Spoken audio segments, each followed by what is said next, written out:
एक माँ की व्यथा। पूनम। रात के 12:30 बज चुके थे, पर भाग्यवती की आंखों से नींद गायब थी। लेटे लेटे वो अतीत की यादों में खो गई।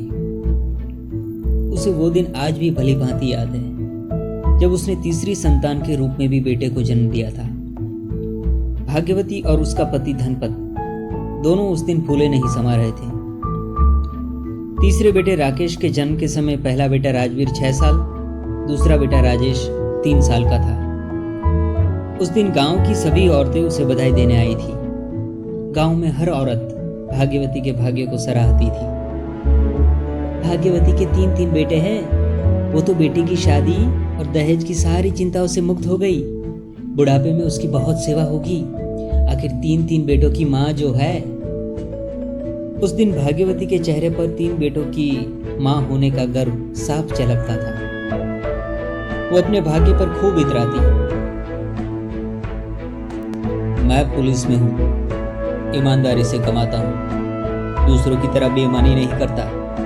फिर भी मेरी इतनी आमदनी है कि हम अपने बेटों को अच्छी शिक्षा दे सकें। हम उन्हें बहुत पढ़ाएंगे, देखना। मेरे बेटे अच्छे से अच्छे पदों पर नौकरी करेंगे, देखना। एक दिन भाग्यवती के पति धनपत ने कहा। तीनों बेटों को अच्छे से अच्छे विद्यालयों में पढ़ाया। माता पिता ने तीनों की छोटी से छोटी आवश्यकता पूरी की। पढ़ाई से संबंधित हर सुविधा के बावजूद भी छोटे बेटे राकेश को छोड़कर राजेश और राजवीर हमेशा पढ़ाई में कमजोर ही रहे। आज राजवीर का 8वीं कक्षा का परिणाम आने वाला है, याद है? भाग्यवती ने पूछा। हाँ, याद है। पता नहीं इस लड़के का क्या होगा, इसका परिणाम क्या आएगा। मेरी तो भगवान से यही प्रार्थना है कि बस ये पास हो जाए। पढ़ाई में तो इस लड़के का मन ही नहीं लगता, धनपत ने कहा। राजवीर पास हो जाए, इसी इच्छा से भाग्यवती भी भगवान के सामने बार बार हाथ जोड़ती रही। जब राजवीर घर लौटा तो उसका उदास चेहरा देखकर माँ बाप सब समझ गए। जिस बात का डर था वही हुआ। राजवीर फेल हो गया था। अगले ही दिन घर पर राजवीर को ट्यूशन देने के लिए अध्यापक रखा गया। धनपत स्वयं भी कभी कभी राजवीर को पढ़ाता, परंतु घर वालों की लाख कोशिशों के बावजूद राजवीर का मन पढ़ाई में न लगता। जो रुपये उसे किताब खरीदने को मिलते, वो उन रुपयों से फिल्म देखने चला जाता। एक दिन धनपत को राजवीर की गणित की किताब से फिल्म की टिकट मिली। पिता ने कड़ाई से पूछा, एक थप्पड़ भी लगाया, पर राजवीर हर बार यही कहता रहा, मैं फिल्म देखने नहीं गया था। मेरा एक दोस्त निकेतन उस स्कूल से भागकर फिल्म देखने जाता है। उसने कल मेरी गणित की किताब ली थी और आज लौटाई है, तो उसने उसमें रखी होगी। धनपत ने बेटे की बात पर विश्वास कर लिया। राजवीर अब बात बात पर झूठ बोलने लगा। राजवीर माता पिता को खुश करने के लिए कहता, माँ, इस बार देखना, मैं बहुत अच्छे नंबरों से पास हो जाऊंगा, तुम्हें निराश नहीं करूंगा। बेटे के मुख से ऐसी बातें सुनकर भाग्यवती को विश्वास होने लगा कि इस बार तो राजवीर पास हो ही जाएगा। धनपत राजवीर को कभी कभी पढ़ाता था, इसलिए उसे राजवीर से कम उम्मीद थी। फिर भी वो ये आशा पाले था कि शायद इस बार बेटा पास हो जाए। 8वीं कक्षा का परिणाम आया। राजवीर इस बार भी फेल हो गया। धनपत और भाग्यवती को निराशा ने घेर लिया। राजवीर ने कुछ दिन बाद स्पष्ट कह दिया, मैं नहीं पढ़ना चाहता, मुझे पढ़ना अच्छा नहीं लगता। पिता के लाख समझाने के बावजूद भी उसने पढ़ाई छोड़ दी। धनपत और भाग्यवती को अब राजेश और राकेश से ही उम्मीद थी, परंतु वक्त के साथ राजेश ने भी उनकी उम्मीदों पर पानी फेर दिया। वो 10वीं कक्षा में फेल हो गया। उसने भी माता पिता से साफ कह दिया कि अब मैं नहीं पढ़ूंगा। राकेश बचपन से ही पढ़ने में अव्वल रहा। भाग्यवती हमेशा अपने पति से कहती, निराश मत हुआ करो, राकेश तो हमेशा से ही पढ़ने में होशियार रहा है। देखना, राकेश हमारा नाम जरूर रोशन करेगा, कोई बड़ा अफसर बनेगा। 2 बड़े भाई कभी कभी राकेश को भी जबरदस्ती फिल्म दिखाने ले जाते। धीरे धीरे राकेश को भी सिनेमा का चस्का लग गया। अब वो कक्षा में अव्वल तो नहीं आता था, पर पास हो जाता था। जब 12वीं कक्षा में आया तो बुरी संगत के लड़कों से उसकी दोस्ती हो गई। घर से विद्यालय के लिए निकलता, पर विद्यालय न जाके मस्ती करता, ताश खेलता, फिल्में देखने जाता। पढ़ाई से उसका भी मन उचट गया था और 12वीं कक्षा में राकेश फेल हो गया। भाइयों के नक्शे कदम पर चलते हुए उसने भी पढ़ने से इनकार कर दिया। माता पिता के सारे सपने एक एक कर चूर हो गए। धनपत को अब चिंताओं ने घेर लिया। धनपत की नौकरी के अब कुछ वर्ष ही बाकी थे। एक दिन उसने अपने तीनों बेटों से कहा, मैंने तुम्हें हर सुविधा दी, तुम्हारी हर जरूरत को पूरा किया। इसके बावजूद तुम तीनों ने मुझे और तुम्हारी मां को निराशा के सिवा कुछ न दिया। सारी जिंदगी मैं नहीं कमा सकता, इसलिए तुम तीनों अब कोई काम धंधा तलाश करो। ऐसे घर में कब तक बैठे रहोगे? मैं और तुम्हारी मां तुम्हारा ध्यान रखने के लिए हमेशा जीवित नहीं रहेंगे। तीनों भाइयों ने बहुत कोशिश की, परंतु कहीं कोई अच्छा काम उन्हें नहीं मिला। भाग्यवती ने धनपत से एक दिन कहा, तीनों रोज किसी नौकरी की तलाश करते हैं, पर कहीं अच्छी नौकरी ही नहीं मिलती। मिलेगी कैसे? कहीं अच्छी पढ़ाई करते तभी तो मिलती। गुस्से में धनपत ने कहा, अगर नौकरी नहीं मिली तो आपके रिटायर हो जाने के बाद ये घर कैसे चलेगा? हमारे बाद इन तीनों का क्या होगा? अब आप ही कुछ करो, अपने महकमे में ही किसी तरह जुगाड़ से काम लगाओ। भाग्यवती ने कहा, तुम जानती हो मैंने कभी कोई गलत काम नहीं किया। अपने महकमे में जुगाड़ का मतलब होगा रिश्वत देकर काम कराना। मैं ये नहीं कर सकता। धनपत ने कहा, वो हमारे बेटे हैं, हम उनके लिए जो कुछ कर सकते हैं करना होगा। हमारे बाद उनका पेट भरने वाला कोई नहीं है। अगर अपने सिद्धांतों को भी त्यागना पड़े तो हमें अपने बच्चों के लिए ये भी करना होगा, उदास स्वर में भाग्यवती ने कहा। भाग्यवती और धनपत बहुत देर तक चुपचाप और उदास वहीं बैठे रहे।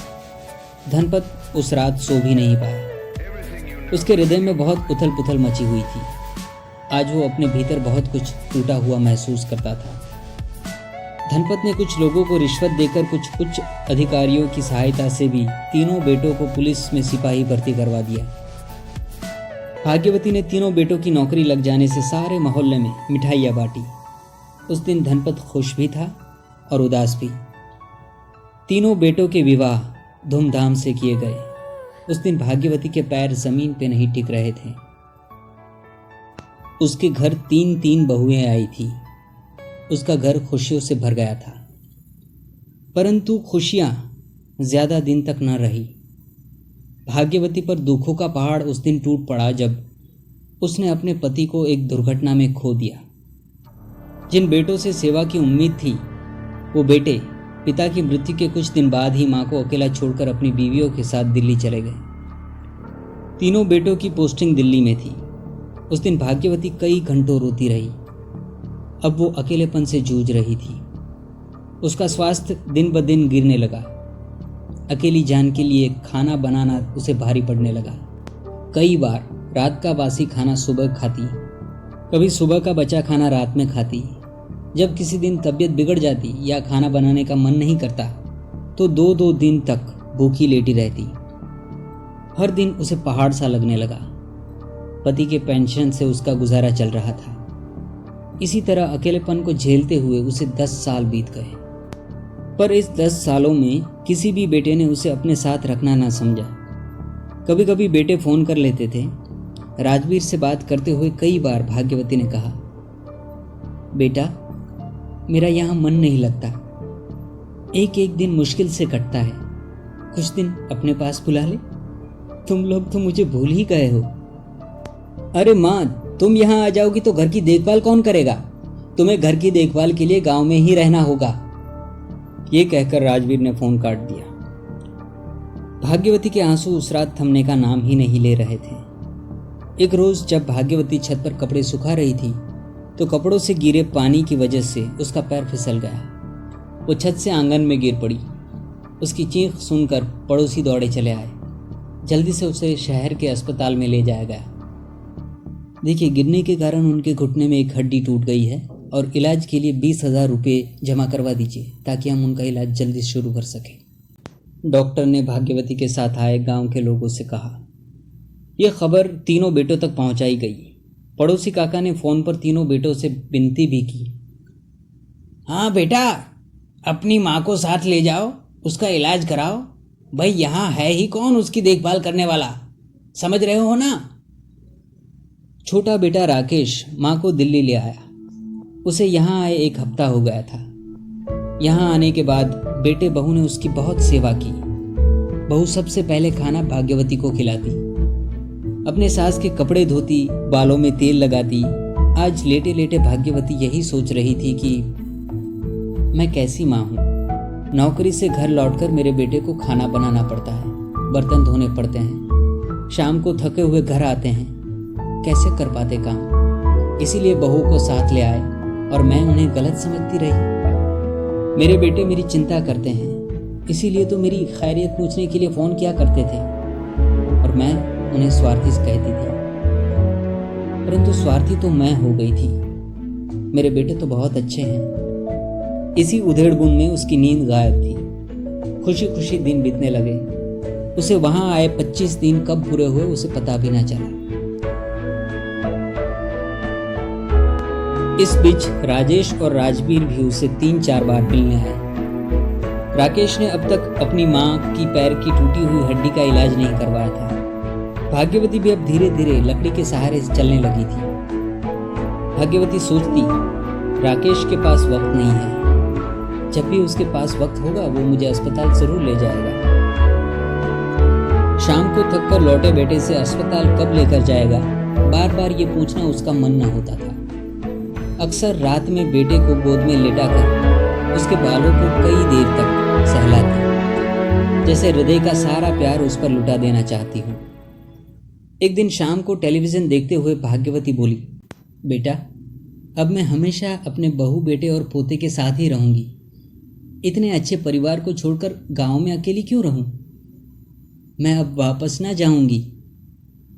ये सुनकर राकेश और उसकी पत्नी को सांप सूंघ गया। राकेश को दूसरे कमरे में आने का इशारा करके अनीता दूसरे कमरे में चली गई। जी आप तो कहते थे कि माँ की इतनी सेवा करो कि वो चलने के लायक हो जाए, और जब धीरे धीरे चलने लगेगी तो वापस गांव छोड़ाओगे। पर आपकी माँ तो मेरी छाती पर मूंग दलना चाहती है। अब मैं एक दिन भी उनका कोई काम न करूंगी, अनीता ने गुस्से में कहा। राकेश ने उसे समझाते हुए कहा, अरे छोड़ो भी गुस्सा। यदि उस वक्त मैं माँ को नहीं लाता तो गांव में हमारी क्या इज्जत रह जाती। हाँ, राजवीर भैया ने कहा था कि जाकर माँ को ले आओ, फिर मैं अपने घर ले जाऊंगा। जब मैं माँ को लेके आया तो उन्होंने माँ को ले जाने से इनकार कर दिया। मैंने सोचा था कि जब थोड़ा सा चलने के लायक हो जाएगी तब गांव छोड़ाऊंगा। मुझे भी कहाँ पता था कि माँ को अपनी सेवा कराने का इतना शौक है कि जाने से इनकार ही कर देगी। पर सुनो, तुम चिंता मत करो, अब देखो मैं कैसे इस मुसीबत से पीछा छुड़ाता हूँ। माँ, माँ, राजवीर और राजेश भैया भी तो तुम्हारे साथ रहना चाहते होंगे, कुछ दिन उनके यहाँ पे रह आओ, राकेश ने माँ से कहा। भाग्यवती को बेटे की ये बात ठीक लगी। आखिर उसके लिए तीनों बेटे बराबर थे। उसने तय किया वो अब बड़े बेटे राजवीर के घर जाएगी, फिर मंझले बेटे राजेश के घर जाएगी। राकेश ने राजवीर को फ़ोन करके सब बता दिया।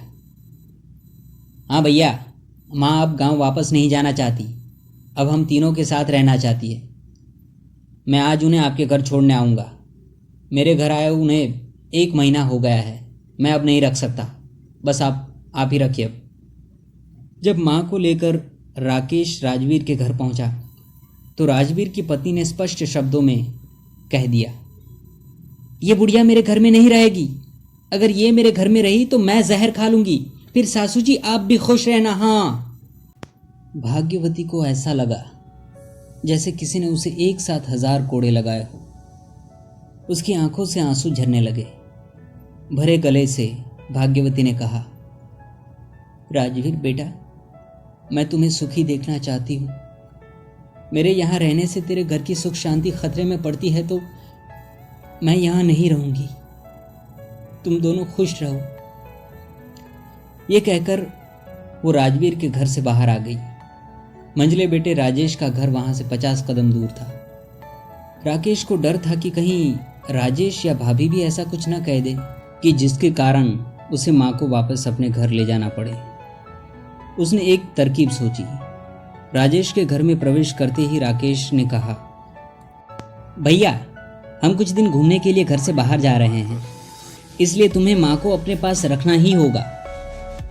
राजेश तक भी यह खबर पहुंच चुकी थी कि माँ अब वापस गांव जाना नहीं चाहती थी। न चाहते हुए भी माँ को अपने पास रखना पड़ा। राजेश के परिवार को माँ का यहाँ आना पसंद न था, इसलिए अपने माता पिता के बताए रास्ते पर चलकर भाग्यवती का पोता अरुण, जो अभी 8 साल का ही था, वो भी अपने माता पिता की तरह अपनी दादी से बात नहीं करता था। भाग्यवती को यहाँ हफ्ते में 1 बार नहाने दिया जाता। बहू से जब नहाने के लिए पूछती तो बहू संतोष कहती थी, कौन देखने आ रहा है तुम्हें, हाँ, जो रोज रोज नहाकर दुल्हन बनना चाहती हो? कोई ज़रूरत नहीं है, मैं हमारा बाथरूम रोज रोज गंदा करवाना नहीं चाहती। भाग्यवती खून के घूंट पीकर चुप रह जाती। अपने कपड़े स्वयं धोती। उसके खाने के बर्तन अलग कर दिए थे, जो उसकी चारपाई के नीचे पड़े रहते थे। सबके खाना खा लेने के बाद बचा हुआ खाना संतोष भाग्यवती की थाली में छोड़ जाती। उसकी चारपाई घर की बालकनी में डाल दी गई थी। मई में दिल्ली में पड़ने वाली ज़बरदस्त गर्मी में वो पंखे के बिना सोने को मजबूर थी। सारी रात करवटें बदलती रहती।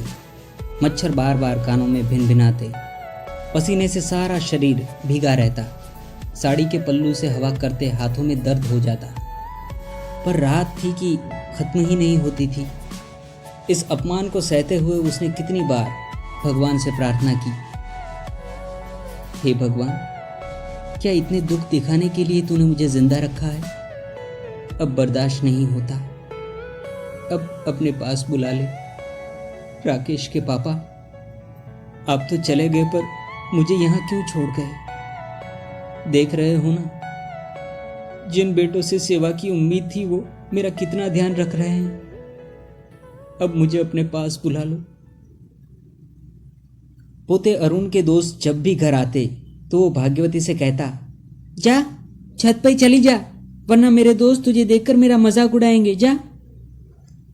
भाग्यवती गीली आंखें पोंछकर छत पे चली जाती। घंटों धूप में पसीने से भीगी बैठी रहती। आंखें झरना बन गई थी, जिनसे आंसू बहते रहते थे। भाग्यवती ने राजेश से कई बार उसे राकेश के घर छोड़ आने को कहा। तब राजेश कहता, तुम्हारी तो नौटंकी चलती रहती है।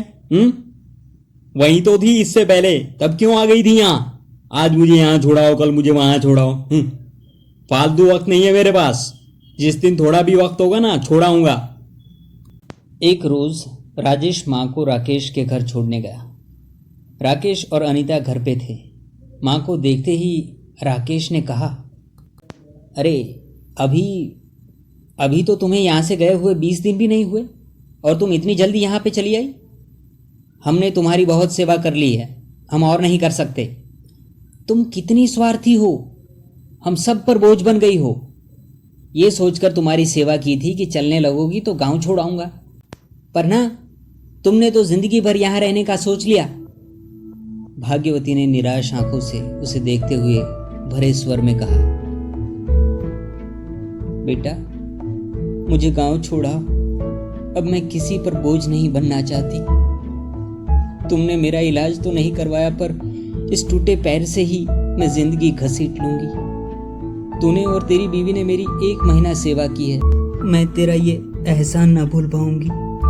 मुझे अभी गांव छोड़ के आओ। तभी वहां राजवीर भैया पहुंचा। उसने आते ही कहा, कौन सा घर? अरे वो हमारा भी घर था, हमें रुपयों की जरूरत थी और उस घर की अच्छी रकम मिल रही थी तो हमने उसे बेच दिया। हम तो वहां रहना ही नहीं चाहते, उसको रखकर भी क्या करते? तुम्हारा क्या है, तुम तो कुछ साल की मेहमान हो। अगर हम पर बोझ नहीं बनना चाहती तो कहीं जाकर मर क्यों नहीं जाती? भाग्यवती का चेहरा रो रो कर लाल हो चुका था। 3 बेटों के होने के बावजूद आज उसे लग रहा था जैसे उसने अपना सब कुछ खो दिया हो और इस दुनिया की भीड़ में वो अकेली रह गई है। आज उसे अपना नाम भाग्यवती होने का बहुत दुख हो रहा था। बार बार गांव की औरतों के शब्द उसके कान में गूंजने लगे। भाग्यवती की बुढ़ापे में बहुत सेवा होगी। आखिर 3 बेटों की माँ जो है। कहानी समाप्त।